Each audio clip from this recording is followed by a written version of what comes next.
Қайырлы күн баршаңызға, каналыма қош келдіңіз.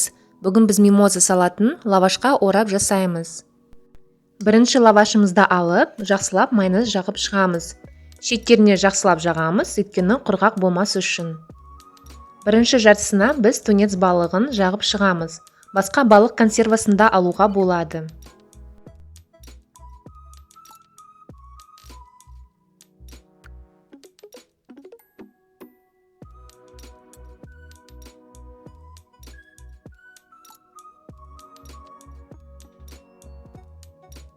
Енді екінші жартысына біз пісірілген картоплымызды үкіштен өткізіп саламыз.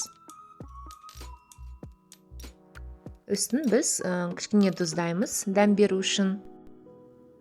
Содан кейін біз үстіне жасыл жуа, петрушка, ас көкті салып, лавашымызды рулет қылып ораймыз.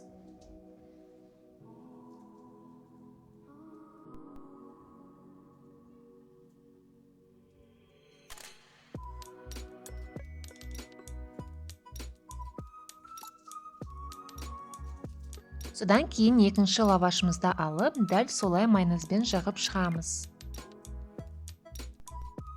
Ең бірінші жартысына біз піскен сәбізімізді үкіштен өткізіп, оны жағып шығамыз. Үстін кішкене тұздаймыз. Ал екінші жартысына біз жұмыртқамызды үкіштен өткізіп саламыз. Бұл салат өте тез дайындалады, өте қолжетімді азық-түліктерден жасалынады.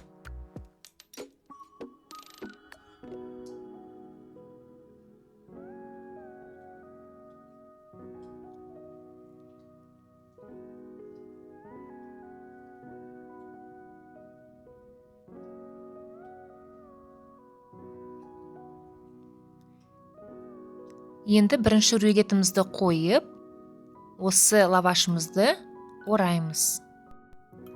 Оны біз пергамент қағазына немесе фольгаға орап, тоңазытқышқа 1-2 сағатқа немесе түнге қоямыз. Дастарханға қоярдың алдында біз оны кесіп әдемілейміз. Бұл салат сөзсіз сіздің дастарханыңыздың сәні болып шығады. Егер де сізге рецепт ұнаса, лайк басып, комментарий жазуды ұмытпаңыздар. Сау болыңыз.